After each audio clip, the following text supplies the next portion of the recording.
Hello guys, welcome back to my channel. My name is Parul और आज के studio में मैं आप लोगों के साथ शेयर करने वाली हूँ अपनी दिसंबर की वेट लॉस जर्नी।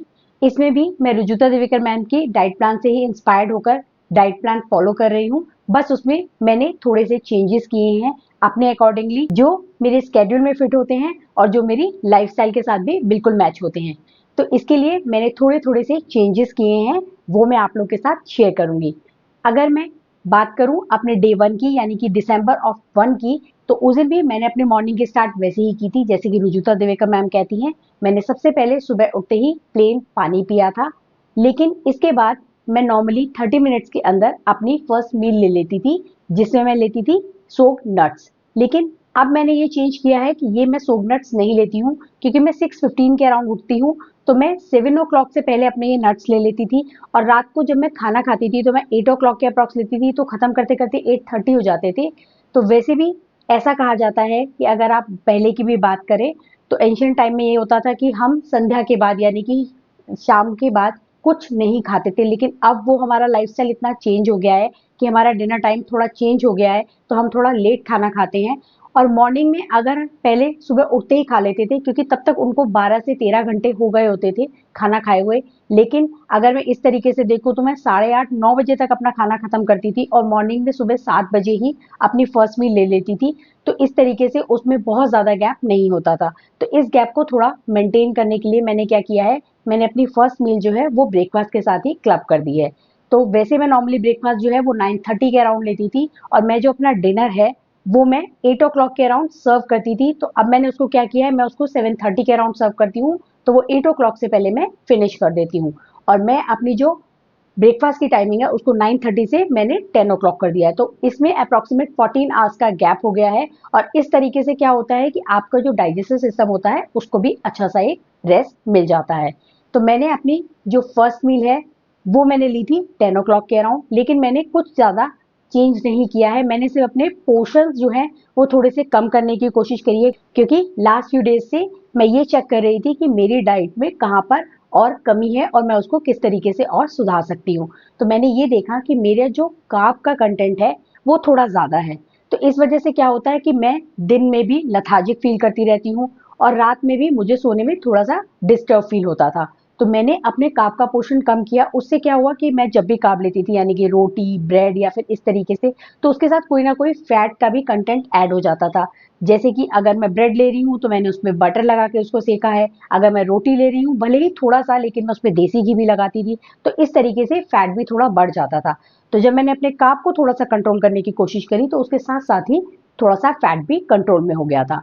तो मैंने क्या किया कि मैंने फर्स्ट डे पे अपना थोड़ा सा कार्ब का पोर्शन कम करने पे सबसे पहले ध्यान दिया था।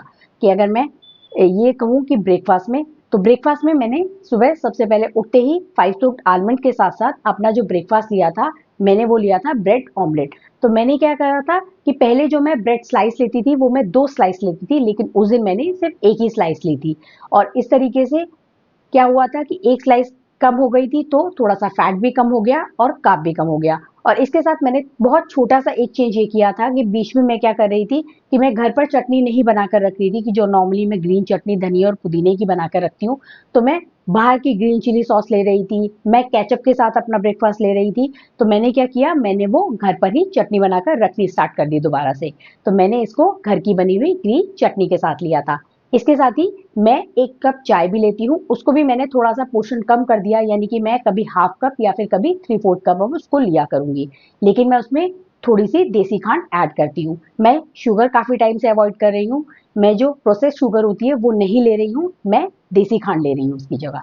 फिर अगर मैं इसके बाद लंच की बात करूं, तो लंच मेरा जो पहले होता था वो 2 o'clock होता था, उसको मैंने थोड़ा सा और डिले कर दिया है, वो 2:30 के अराउंड लेती हूँ। और उस दिन भी मैंने अपने लंच में फिर से कार्ब का पोर्शन थोड़ा कम करने की कोशिश की थी। इसके लिए मैंने क्या किया था, मैंने अपने आप को, जो पहले मैं 2 रोटी खाती थी, मैंने अपने आप को सिर्फ 1.5 रोटी ही सर्व करी थी। मैंने क्या किया था, मैंने 1.5 रोटी का जो डो होता है वो ले लिया था और इससे मैंने 2 छोटी छोटी रोटी बना ली थी। वैसे भी जो मेरी रोटी का साइज है वो मीडियम टू स्मॉल होता है, और अगर मैंने इस तरीके से रोटी बनाई तो वो थोड़ी और छोटी ही बनी थी। तो मैंने 1.5 रोटी ली थी।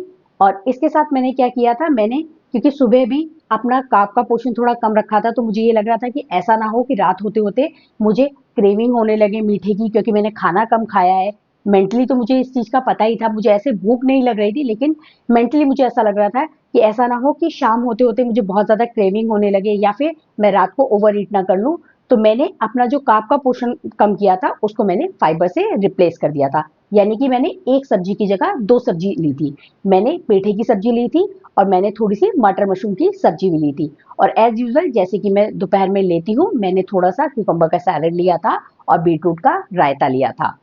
फिर इसके बाद मैंने अपना इवनिंग स्नैक में कोई भी चेंज नहीं किया है, मैं उसमें हमेशा कॉफ़ी ही लेती हूँ। मुझे ये काफ़ी टाइम से आदत है कि मैं इवनिंग स्नैक में कॉफ़ी लेती हूँ और ये मैं लेती हूँ अराउंड 5 ओ क्लॉक। पहले मैं इसको 4:30 ले रही थी क्योंकि पहले जो मेरा लंच था वो 2 ओ क्लॉक के अराउंड था, लेकिन अब मेरा जो लंच है वो 2:30 के अराउंड हो गया है। तो इसीलिए मैंने अपनी जो इवनिंग स्नैक की टाइमिंग है वो भी थोड़ा-सा डिले कर दी है क्योंकि इतनी ज़्यादा भूख नहीं लग रही होती है।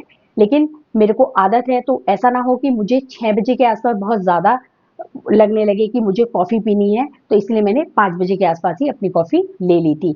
लेकिन मैं क्या करती हूँ, मैं कभी भी अपनी जो कॉफ़ी होती है, वो मैं प्योर मिल्क में नहीं बनाती हूँ। मेरा जितना भी पोर्शन कॉफ़ी का होता है, उसमें से मैं 1/3 पोर्शन जो है वो पानी का रखती हूँ और 2/3 पोर्शन मैं उसमें मिल्क का रखती हूँ। फिर इसके बाद मैंने अपना डिनर लिया था और डिनर में मैंने ज़्यादातर बहुत ज़्यादा ध्यान दिया था कि मेरा जो कार्ब है वो तो कम हो, लेकिन मेरे डिनर में कभी भी फाइबर ऐड नहीं होता था क्योंकि मुझे रात को दाल या रोटी लेने की आदत थी, तो वो फाइबर ऐड नहीं होता था। वंस इन अ व्हाइल ऐसा होता था कि मैं सब्जी ले लेती थी, लेकिन मोस्ट ऑफ द टाइम उसमें सिर्फ दाल और रोटी होती थी। तो मैंने उसमें फाइबर ऐड करने के लिए क्या किया था, क्योंकि मैं सैलेड इंक्लूड नहीं कर सकती थी, क्योंकि आयुर्वेद में अगर आप कहें तो ये ऐसा कहा जाता है आयुर्वेद में कि संध्या के टाइम में यानी कि शाम के बाद में आपको कोई भी रॉ वेजिटेबल नहीं खानी चाहिए, वो आपके डाइजेस्टिव सिस्टम के लिए अच्छी नहीं होती है। तो मैं सैलेड इंक्लूड नहीं कर सकती थी, इसलिए मैंने उसमें सॉटेड वेजिटेबल ऐड करी थी। वैसे भी जब विंटर्स आती हैं तो मुझे सॉटेड वेजिटेबल या फिर सूप्स इस तरह की चीज़ बहुत ज़्यादा पसंद आने लगती हैं, तो मैं इनको ईज़िली अपनी डाइट में इंक्लूड कर सकती हूँ, इसलिए मैंने सॉटेड वेजिटेबल अपनी रात की डाइट में इंक्लूड कर ली थी। इसमें मैंने थोड़े से बेल पेपर को सौते कर लिया था। मैंने जो 2 बड़े बेल पेपर होते हैं उसका 1/3 पोर्शन लिया था, 1/3 portion of yellow bell pepper, 1/3 portion of red bell pepper और इसके साथ मैंने 70 to 80 gram low fat paneer लिया था, जिसको मैं घर पर ही बनाती हूँ और मैंने इसको बहुत थोड़े से ऑलिव ऑयल में सौते कर लिया था और इसमें मैंने कुछ भी ऐड नहीं किया था, बहुत थोड़ा सा सॉल्ट स्प्रिंकल किया था और बहुत ही थोड़ी सी ब्लैक पेपर भी मैंने इस पे स्प्रिंकल की थी। हाँ, लेकिन थोड़ा सा हेल्दी फैट इसमें ऐड करने के लिए मैंने इसमें सेसमे सीड जरूर ऐड करी थी। इसके साथ मैंने एज यूजल अपनी 1 कटोरी दाल ली थी, लेकिन जो मैंने रोटी है वो 2 की जगह फिर से 1 ली थी। सो ये मैंने लिए थे टोटल अपने डे 1 में। फिर मैंने डे 2 में भी इन्हीं सब चीज़ों का ध्यान रखा था। जैसे कि अगर मैं मॉर्निंग की बात करूँ तो सबसे पहले मैंने पानी पिया था उठते ही, फिर उसके बाद अपना पूरा काम वगैरह खत्म करने के बाद 10 बजे के आसपास ही मैंने अपना ब्रेकफास्ट लिया था। इससे क्या होगा, एक तो मेरी जो टाइमिंग है वो पहले भी फिक्स थी, लेकिन डिनर की टाइमिंग थोड़ा फिक्स नहीं थी, वो आधे से 1 घंटा भी ऊपर नीचे हो जाती थी, तो मैं अब उसको भी फिक्स कर लूँगी क्योंकि मुझे पता है कि मुझे 14 घंटे का जब ब्रेक देना है, तो मैं उसको रात को जल्दी से जल्दी लेने की ही कोशिश करूँगी क्योंकि मुझे मॉर्निंग में थोड़ा भूख जल्दी लग जाती है।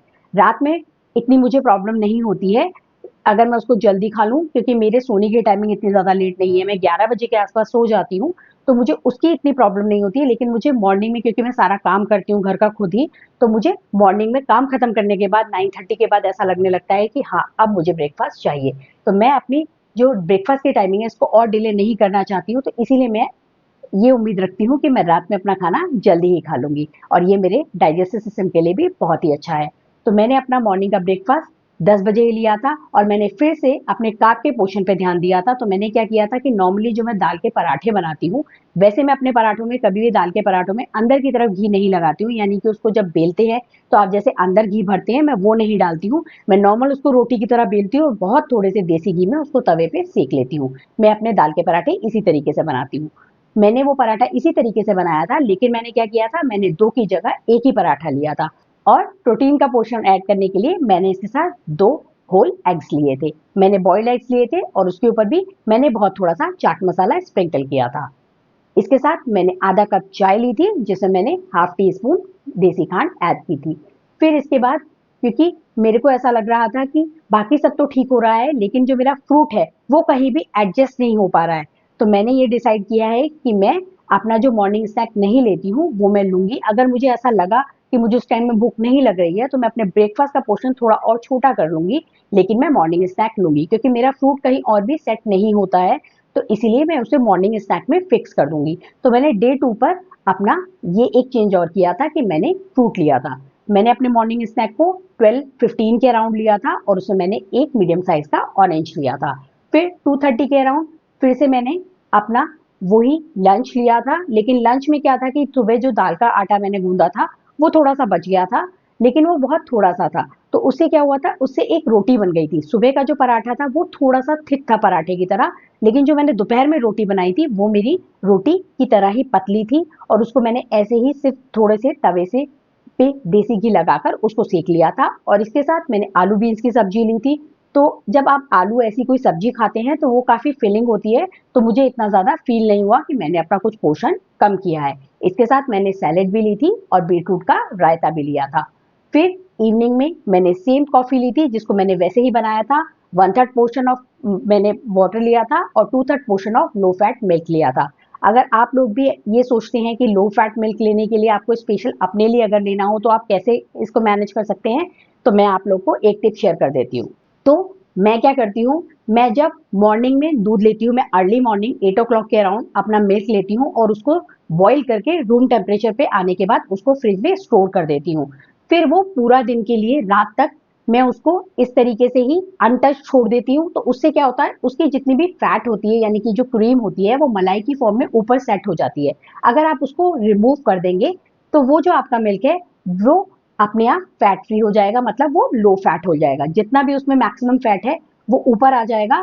तो आप इस तरीके से अगर उसको यूज करेंगे, फिर मैं क्या करती हूँ, रात को उसी लो फैट मिल्क से ही अपनी जो कर्ड सेट करती हूँ, या फिर अगर मुझे पनीर बनाना होता है तो मैं वो यूज करती हूँ और नेक्स्ट डे वो मेरा मॉर्निंग से इवनिंग तक वही दूध चलता है। तो इस तरीके से क्या होता है, एक दिन अगर आप एडवांस में इस तरीके से अगर दूध लेकर रखते हैं तो नेक्स्ट डे से तो आपका वही रूटीन बन जाएगा, लेकिन आप इस तरीके से अपने नॉर्मल मिल्क को भी लो फैट मिल्क बना सकते हैं। तो इसी लो फैट मिल्क से ही मैं अपने बाकी चीजों में यूज कर लेती हूँ, यानी कि जो मैं पनीर बनाती हूँ या फिर मैं कर्ड्स ऐड करती हूँ, चाय बनाती हूँ मॉर्निंग की, या फिर मैं अपनी इवनिंग की कॉफी लेती हूँ।